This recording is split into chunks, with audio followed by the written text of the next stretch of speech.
One.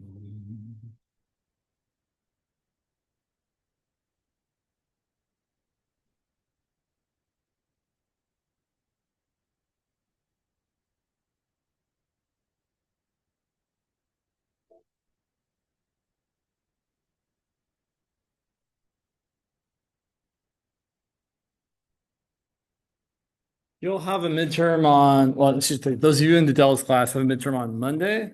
Okay. I think I have a practice exam to post that we'll do later today. Minutes through, I think he posted it's through like section 8.6. Okay. Cool.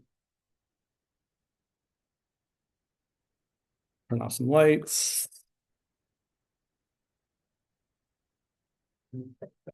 Else, I should turn on the document camera. That's what else I need to do.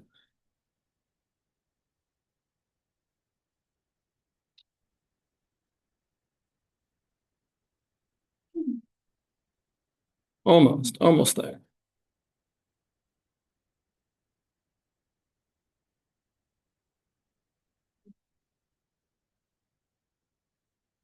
Let's see. Hey, document camera, take your time.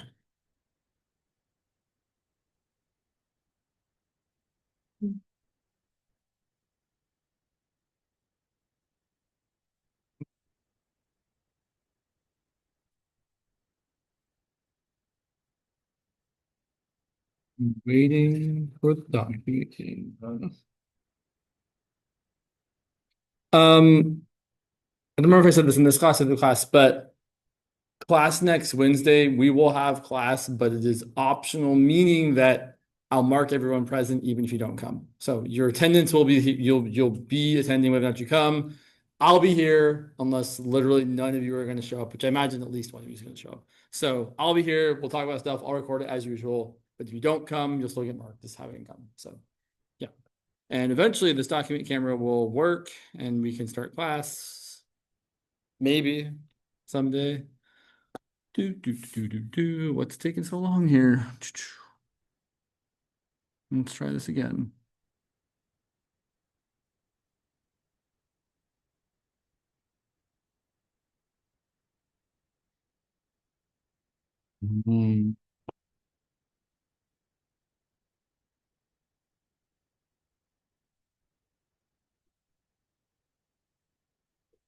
Why are we having an issue, document camera? What's your problem?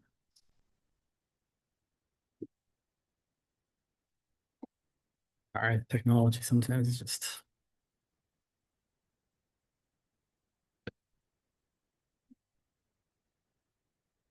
let's try that again.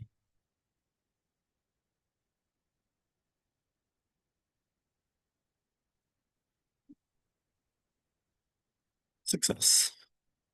Yeah, sure. Centered, good. All right. Fine. Oops, maybe. There we go. Cool. Lights. All right. I think I wrote a question on the board just to start us off to find the inverse.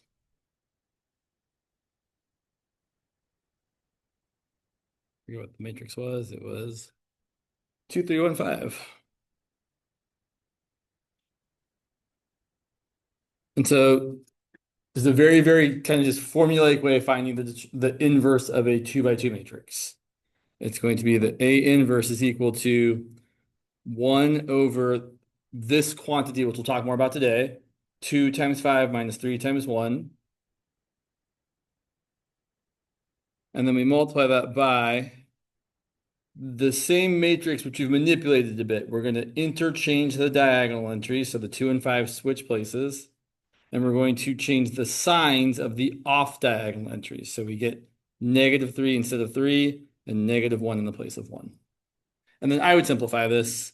I'd write, let's see, that's 10 minus 3 is 7. So I'm going to write this as 5/7, -3/7, -1/7, and 2/7. And we should be able to check that this actually is an inverse, meaning that if we multiply these two matrices together, we should get back to the 2 by 2 identity matrix. Let's make sure that's true. So if we multiply in either order, either A times A inverse or A inverse times A.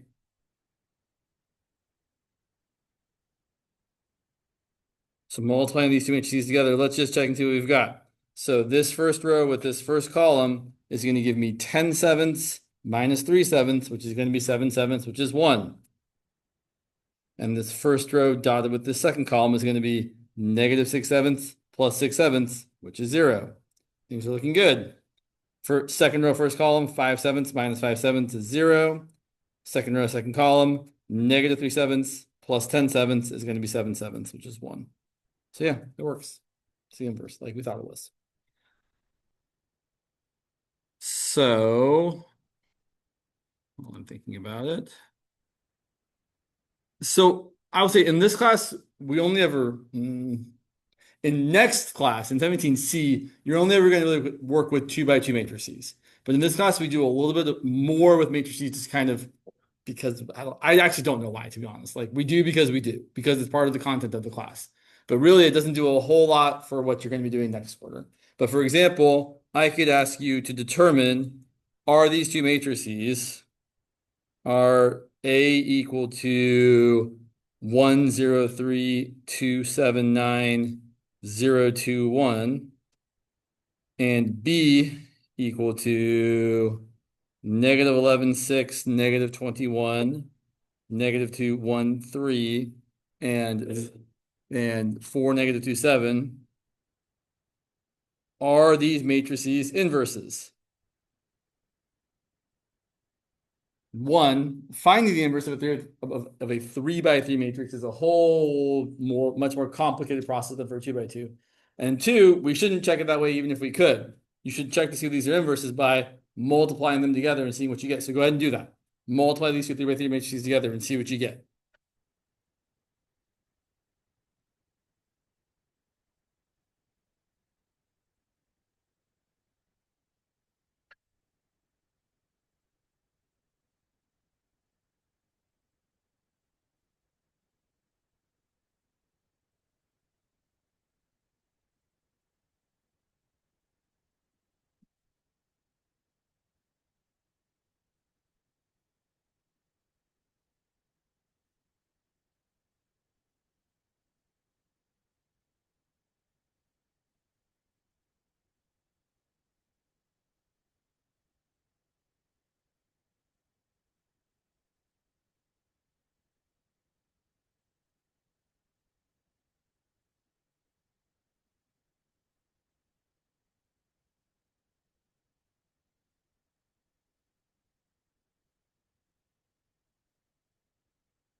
Let's see.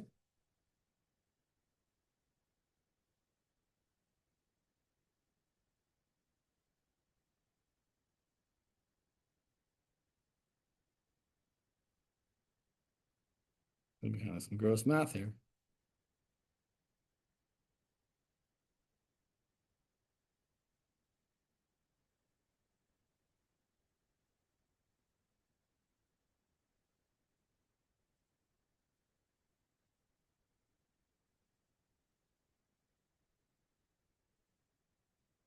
Things are looking good. My first row is what it should be if they're going to. Things are looking good if we hope they're inverses, right? We don't really care one way or the other if they're inverses or not. But if we're like pro inverses, then yes, things are looking good because the first entry is negative 11 plus 0 plus 12, which is 1. The second entry is 6 plus 0 plus negative 6, which is 0. And the third entry in the first row is negative 21 plus 0 plus 21, which is 0. I don't want you to write too much, right? Like it's totally fine. I'm writing this. You could write more to show like your arithmetic, but it's not super necessary as long as you are being very careful, right? Like you have to make sure you don't make any errors when you do this, and it's easy to make an error. So just be careful. Also, there are plenty of matrix multipliers online that you can use to check your work. Notice that I'm not saying to do your work for you, but to check your work. Meaning you should practice doing the matrix multiplication because it is a thing you will have to do But if you're not sure if you've done it right, you can check your work using a matrix multiplier online. There's plenty of them. They're easy to use. Let's see. Second row, first column, negative 22 minus 14 is negative 36. Plus 36 is 0. And then 12 plus 7 is 19. Minus 18 is 1. And then negative 42 plus, I was looking bad here, negative 42 plus 21 plus 63. I feel like I'm off by a sign somewhere. Let me double check my matrix I wrote down, see if I didn't screw up somehow. Because I feel like I'm supposed to get that these are invertible. Where did I put you? Sorry, I'm all over the place here. Where did I put you? Disappeared, it's gone forever. Oh yeah, that's supposed to be a negative 3. Sorry about that. It didn't affect your first row because the 0 hitting the negative 3 there didn't make a difference. But that's what, so if I hadn't changed that, we'd be like, no, it's not an inverse, right? Because this entry here would have ended up not being 0. But we're actually getting negative 42 minus 21, which is negative 63, plus 9 times 7, which is 63, which gives you a 0. And then third row, first column, 0 minus 4 plus 4. I should even say the 0 part. 0 plus 2 minus 2. And 0 plus, sorry, minus 6 plus 7. Yep, they are inverses. So the two things to remember about inverses are, one, when you multiply inverses together, you get whatever the appropriately sized identity matrix is. And two, for 2 by 2 matrices, you want to know the formula for calculating them. So for a general matrix, A equal to, and I don't know if I remember if I said this last time or not, but it's worth saying again. If A is some 2 by 2 matrix, then A inverse is equal to, I'm going to write this in the usual way, 1 divided by the determinant of A times, we switch D and A, we change the signs of B and C. If the determinant of A, which is equal to A times D minus B times C, is not equal to 0. Right? If that thing's 0, the matrix is not invertible.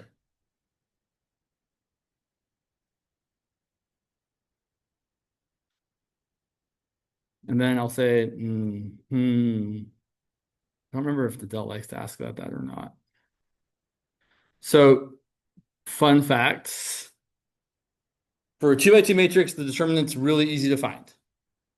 In fact, the determinant being 0 is a condition for not being invertible regardless of the size of the matrix. So, how do I say this the right way? Usually we just care about 2 by 2 matrices. But for example, someone could ask you the question, is this matrix A equal to, I'm going to make up something easy, 1, 2, 3, 2, 4, 6, 0, 1, 0. Is A invertible? The answer is no. But why? Well, the answer is no, because if you find the determinant of this matrix, and we'll talk about how to define its determinant in just 1 second, the determinant of that matrix is equal to 0.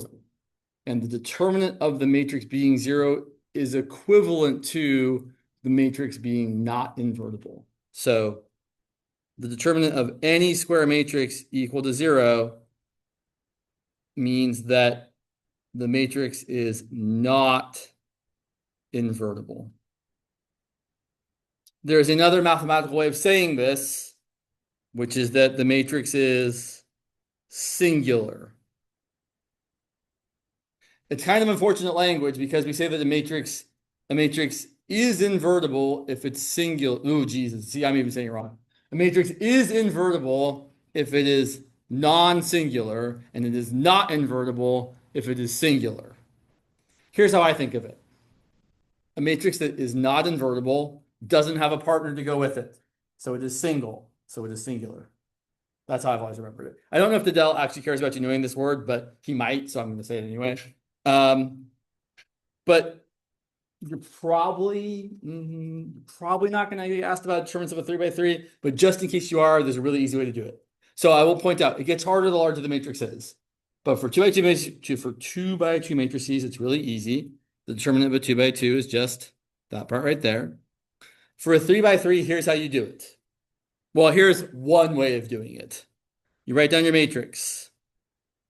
1, 2, 3, 2, 4, 6, 0, 1, 0. And then you either copy the first and second row adjacent to it, or the first and second column adjacent to it, or the first and second row below it. Doesn't matter what you choose. I'm going to pick the first and second column because that just feels like how I've always done it. So write 1, 2, 0, 2, 4, 1.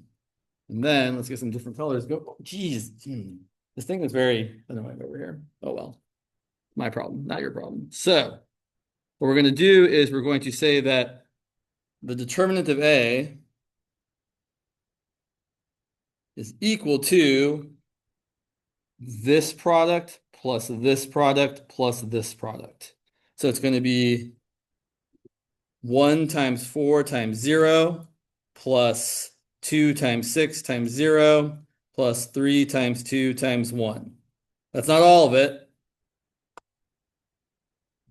Minus this product plus this product plus this product. So 3 times 4 times 0 plus 1 times 6 times 1 plus 2 times 2 times 0. And we see that if we calculate this, we get exactly 0 plus 0 plus 6 minus 0 plus 6 plus 0, which is 0. So that is a way that you can find the determinant of a 3x3 matrix. This is only good for 3x3 matrices. 4x4s, 5x5s, whatever. No one's going to ask you that, but just in case someone ever did, you can't do the same kind of thing for a larger matrix. It's just too bad because it's kind of cool, but that's what it is. So if you had to find the determinant of a 3x3 matrix, this is how you could do it. It's probably the fastest way of doing it. Okay, but we don't really care about that much.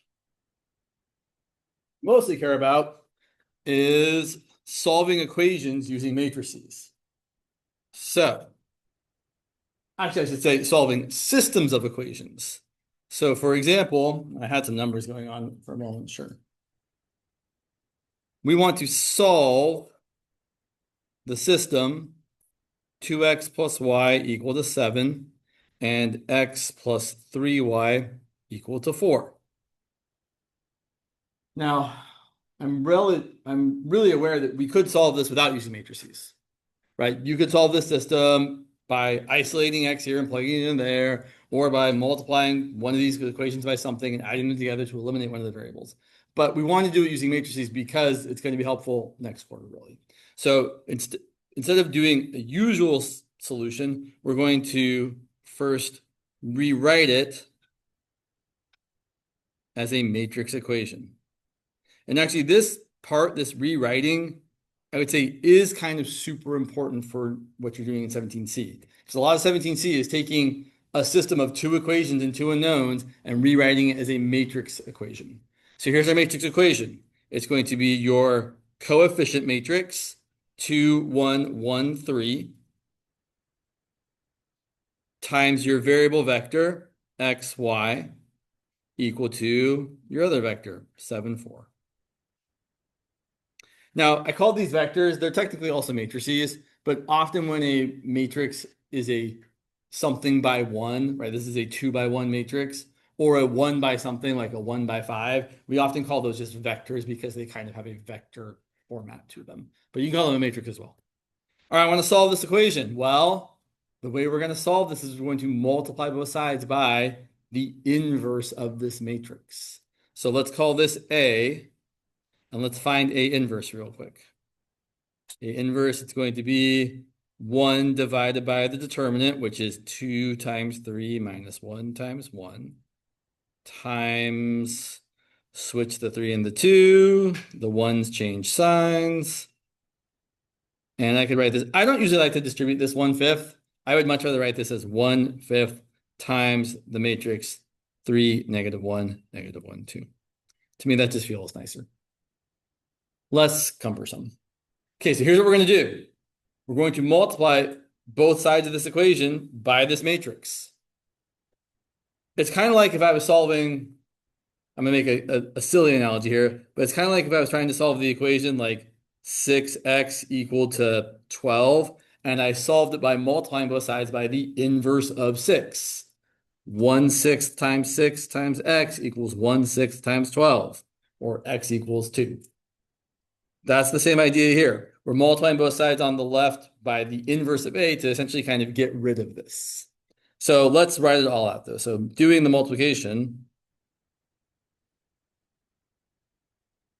we get 1/5 times 3, -1, -1, 2, times the left side of this equation, which is 2, 1, 1, 3, times xy, equal to, have to multiply by this matrix also on the other side. Now be careful here. When you're multiplying both sides of an equation by a matrix, you have to multiply on the same side, meaning since I multiplied this A on the left by this matrix, I also have to multiply this vector 7, 4 on the left. So it's going to be my inverse matrix 1/5, 3, -1, -1, 2 times the matrix 7, 4. I'll point out here that if I multiplied this matrix on the other side, multiplication wouldn't work. The matrices have the wrong dimensions. This is a 2 by 2, this is a 2 by 1. You can't multiply a 2 by 1 by a 2 by 2, but you can multiply a 2 by 2 by a 2 by 1 because the inner dimensions match that way. So you have to have the order of multiplication correct. Otherwise, things just will not work at all. All right, let's do it. So on the left here, let's see. So I'm actually going to multiply this out, even though we already know what should happen. So when we multiply these two matrices together, the 1/5 just hangs out. And definitely it makes sense here. I don't want to multiply this by xy first. I want to multiply this matrix by that matrix. So 3 times 2 is 6, and -1 times 1 is -1. 6 minus 1 is 5. And then 3 plus -3 is 0. And then -2 plus 2 is 0. And then -1 plus 6 is 5. On the right-hand side, multiplying the matrices together, 3 times 7 plus -1 times 4 is 14 minus 4, which is 10. And -1 times 7 plus 2 times 4 is -7 plus 8, which feels like not what I wanted to get, but oh well, sometimes not nice things happen. Let me double check. Yeah, that's totally fine. Okay. I feel like let me just double check my math here because I feel like I'm making some mistakes here. Yeah, I feel like I really am. What's going on here? 1 second. Apologies. 14. No, I'm just looking at something that's wrong. Okay, that's fine. So, right, this is, oh no. You guys, you can say, if you see that I've made a mistake and I'm up here struggling, you could tell me. What mistake did I make? That's not 10, right? What should it actually be? Thank you. Yeah, because I said 3 times 7, but I actually said 14, which is 2 times 7, and then subtracted 4. I should have said 3 times 7 is 14, and -1 times 4 is -4, and 21 minus 4 is 17. See? That's why you have to be careful when you do this. It's easy to make a mistake if you're not paying attention.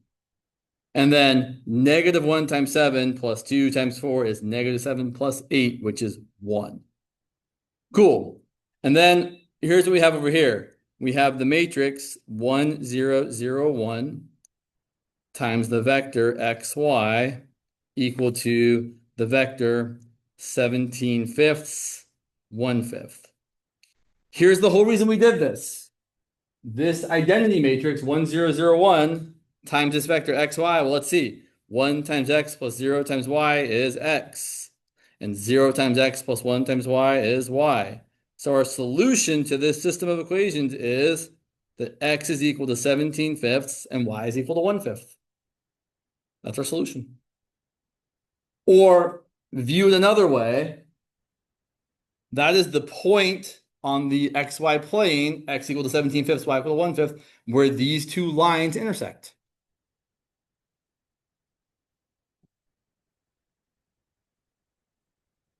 Okay, so why don't you all try this next one in a similar way, and maybe writing less than I wrote, because I wrote kind of a lot here because I was showing every little step, but I want you all to solve, well, first I want you to rewrite this system of equations. 2x plus 3y equal to 5, and x minus 5y equal to 9. First, rewrite that as a matrix equation. And then after you've done that, solve it by multiplying both sides by the inverse. Solve by multiplying both sides by the inverse matrix.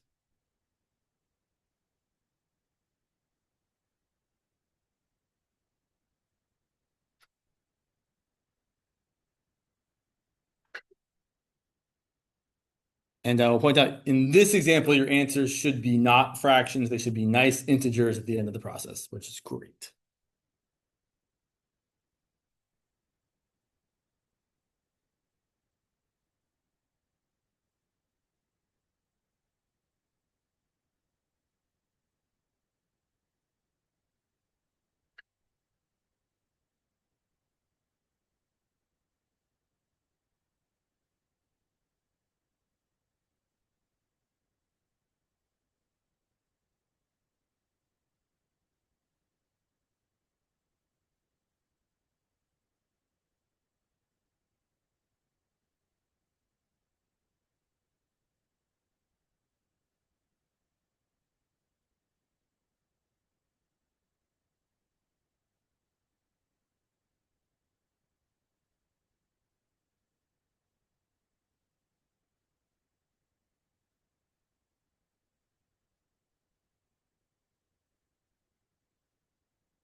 I'll point out that when you write this equation, people often say that you're writing the equation AX equals B, where A is the coefficient matrix, X is the variable vector, and B is the answer of what is equal to vector. But that's kind of standard way of talking about this equation is AX equals B. So if we're going to solve it, we're going to multiply both. Let's find A inverse. So A inverse is going to be 1 over -10 minus 3. And I really do, when I'm thinking about finding the determinant, I'm really just thinking diagonal this way minus diagonal that way. And we're subtracting them. So it's 2 times -5 minus 3 times 1. And then we switch the -5 and the 2. We change the signs of the -3 and the -1. This is we change the signs of the 3 and the 1 to -3 and -1. And then I would probably just write this as -1/13 times -5, -3, -1, 2. Okay, here's the work we should really show. I don't even want to show that much work, really. I'm going to do this, and I'm still going to show too much work. So here's the too much work. Actually writing that multiplying both sides by this. So I'm going to say that -1/13 times -5, -3, -1, 2 times 2, 3, 1, -5 times xy equals -1/13 times -5, -3, -1, +2 times 5, 9. But really, what I should have just skipped to is saying, this here is just your identity matrix. We know it is. It has to be because you multiply the matrix by its inverse. That's the only possible result when you multiply a matrix by its inverse. So we know that the left-hand side is just going to be xy. And the right-hand side, we're going to start multiplying it out. We're going to get -1/13. Let's be extra careful this time and not make mistakes like last time. -5 times 5 is -25. -3 times 9 is -27. Negative 1 times 5 is negative 5. 2 times 9 is 18. So you end up getting negative 1/13 times negative 52, 13. The second coordinate's easy. It's just negative 1. And what's 52 divided by 13? Yeah, well, yeah, 4 in this case, yeah. Fun fact, that piece of information I think is actually particularly pertinent if you're going to take 17C, because the last 2 weeks of class, you talk about probability and a lot of the examples. Don't forget to pass down the attendance form.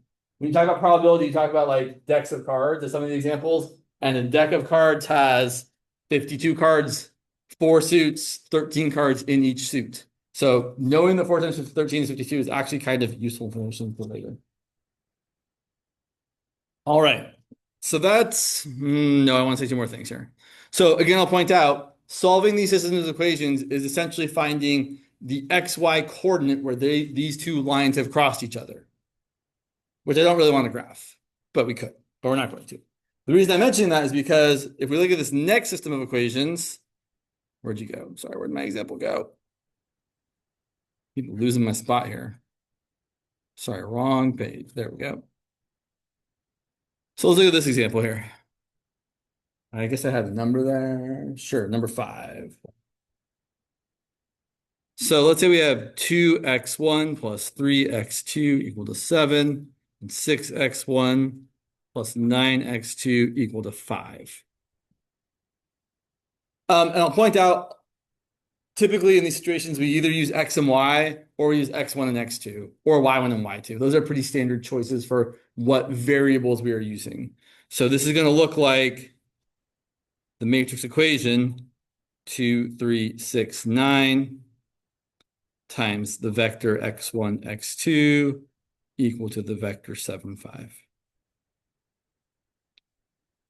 And here we cannot do what we did before, because this matrix, again, let's call it A, the determinant of A is equal to 2 times 9 minus 3 times 6, which is 18 minus 18. So this matrix A is not invertible.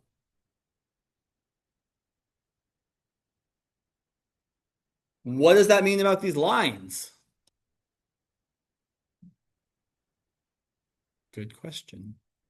Well, if we look at these lines, you might notice that we kind of have the same multiples here. Like if you multiply this equation by 3, you get the same coefficient of x1 and the same coefficient of x2. These are actually parallel lines. And this situation has no solution. Now, how do we know it's no solution versus a lot of solutions? Well, one way you could think about it is actually trying to solve it a typical way. So check this out. If we tried to solve this a more typical way,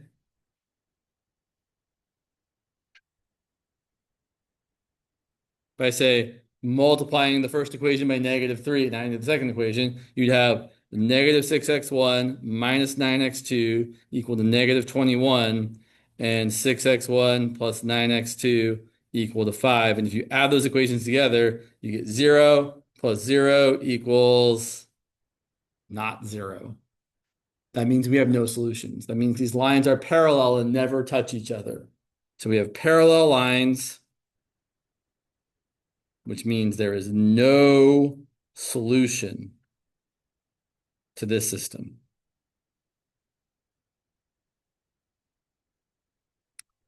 But sometimes a different thing can happen. One more example, then we'll kind of turn back around in a different direction. So another thing that can happen is if your system looks like, say, x minus 4y equal to 3 and 2x minus 8y equal to 6.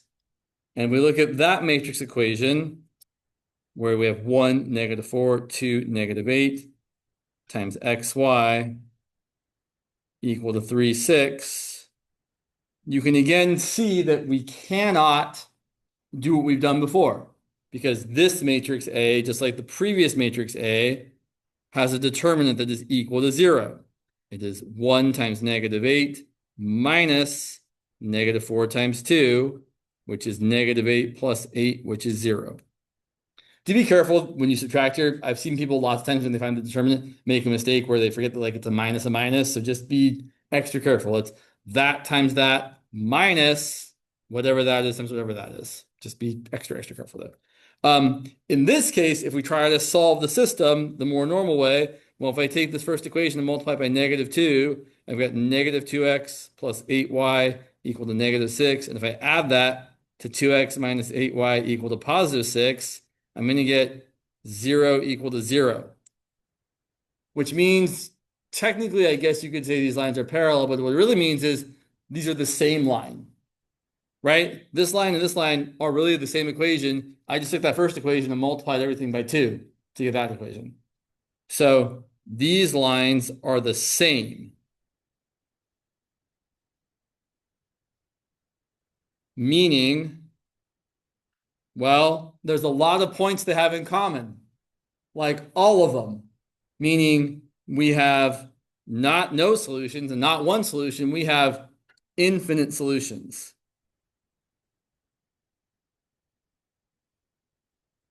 Just to say a little bit more, what that really means is every single point on the line x minus 4y equal to 3 is a solution to the above system. So there are lots of potential choices. One of them would be 3 comma 0. Another one would be, I don't know, 15 comma 3. And lots and lots and lots and lots of other points. Okay, I think that's all. So when you're solving a matrix equation, there's 3 possible things that can happen. The most typical thing is you get one solution. But occasionally you can get the situation where there's either no solutions or infinite solutions, but that's somewhat rare. Right. Is there anything else I wanted to say about that? Not particularly. Sure. Cool. Let's go back to the stuff we were talking about last class. Where'd you go? Yes. So I would say that's probably all we really need to know about inverse matrices and determinants. But well, I guess I should. So have you guys talked about inverses and determinants in class yet today? Did he say anything about finding determinants of 3 by 3 matrices? Yeah. Okay, so and it's something you should be able to do. Sure. Okay. All right. Well, again, you've seen how to do it once. It's not too terrible. But since we've done, why don't you all try it? Well, I'm gonna make you do one time just for good practice. So why don't you all find the determinant of the 3 by 3 matrix 2, 1, 3, -1, 2, 5, 0, 1, 4. Now I would recommend doing it the way I did it previously.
All right, let's see what we've got. So the determinant of so if you don't have a matrix name, you can just call it whatever you want. And usually matrix names get capital letters. Vectors are usually lowercase with an arrow above them. Matrices are uppercase, no arrows. So the determinant of our matrix A is going to be 2 times 2 times 4 plus 1 times 5 times 0. And I do think it really helps to actually draw the little lines. That times that times that times that times that. 3 times negative 1 times 1. And even though I'm writing this down, I wouldn't if I was a student. Right? If I was actually doing this, I would be like, cool, 2 times 2 times 4 is 16. 1 times 5 times 0 is 0. 3 times negative 1 times 1 is negative 3. That's what I would actually be writing down is 16 plus 0 plus negative 3. And then minus the other directions. 3 times 2 times 0, 2 times 5 times 1, 1 times negative 1 times 4. Or not actually writing all that. 3 times 2 times 0 is 0. 2 times 5 times 1 is 10. 1 times negative 1 times 4 is negative 4.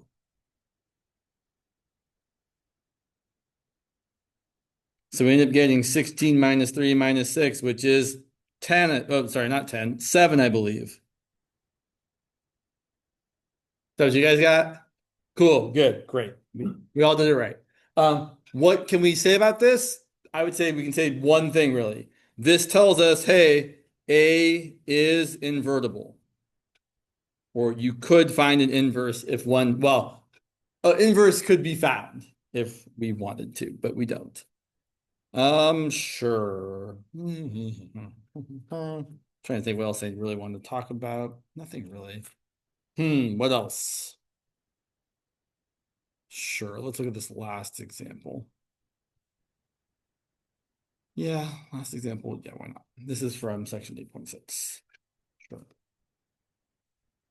Suppose, I should say this is 8.6 number 31 in case you care. But no.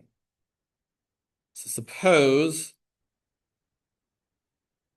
the vector x sub t characterizing the antigenic state of an influenza virus. Like, I know what that means. It's not important. It's about the math. I mean, it is important, but like not to do the math.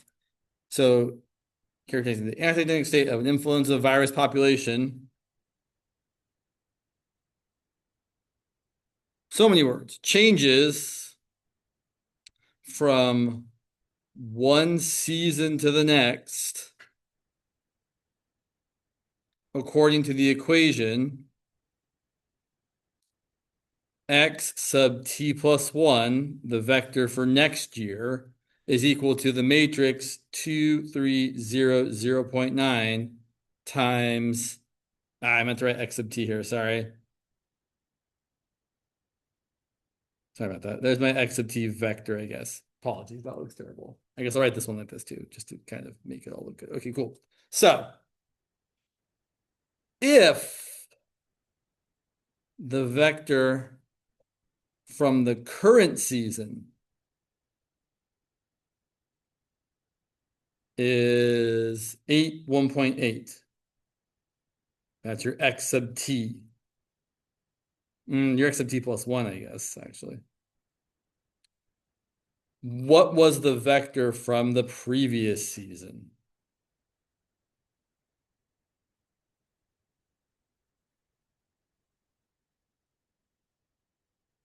So we know this vector.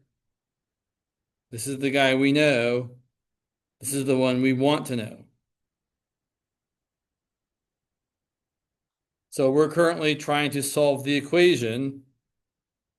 The vector 8, 1.8 is equal to the matrix 2, 3, 0, 0.9 times the vector that we're looking for, which I'm going to call xy. That's my x sub t. Whatever am I going to do? Well, the thing we've done like 3 or 4 other times today. If I want to solve for this vector here and it's being multiplied by a matrix, the way to get that matrix off of it, we can't divide by a matrix. Wish we could. We can't. The way you get rid of this is by multiplying both sides by the inverse of that matrix. So we're going to multiply both sides by, let's see, if we call this A, our A inverse is equal to, switch the diagonals, so 0.9 and 2. Change the signs of the off diagonals to -3, and -0 is still 0. 0 is the only number that's its own negative. Okay, so then let's do this showing as little work as possible. We're going to multiply both sides of this equation by this matrix. So on the left-hand side, we're going to have 0.9, -3, 0, 2 times the vector 8, 1.8. And on the right-hand side, we're going to multiply A inverse. Oh, you know what I forgot? The determinant, the 1 over the determinant. I forgot the 1 over the 0.9 times 2 minus 0. So 1 over 1.8. Good news, I can just put that right here. And then on the right-hand side, when we multiply A by its own inverse, we just get the identity matrix. And the identity matrix times the vector xy is just the vector xy. So that's kind of showing as little writing of work as possible. And then we actually have to multiply it out. So we're going to get 1 over 1.8. That's a terrible number. Times, let's see, 0.9 times 8 is 7.2. And -3 times 1.8 is -5.4. And then 0 times 8 plus 2 times 1.8 is just 3.6. This is going to work out pretty well because 7.2 minus 5.4 is 1.8.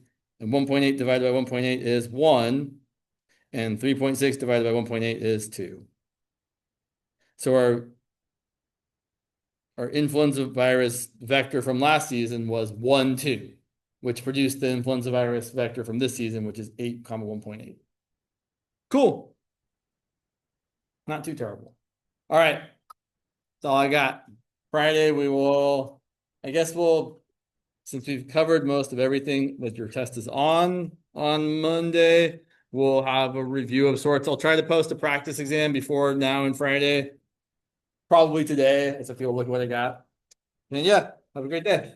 What's up? Excellent question. Sure. So, so for relating the inverse thing, Mhm. let's say this was let's say that there was already negative for so if I inverse it to the positive.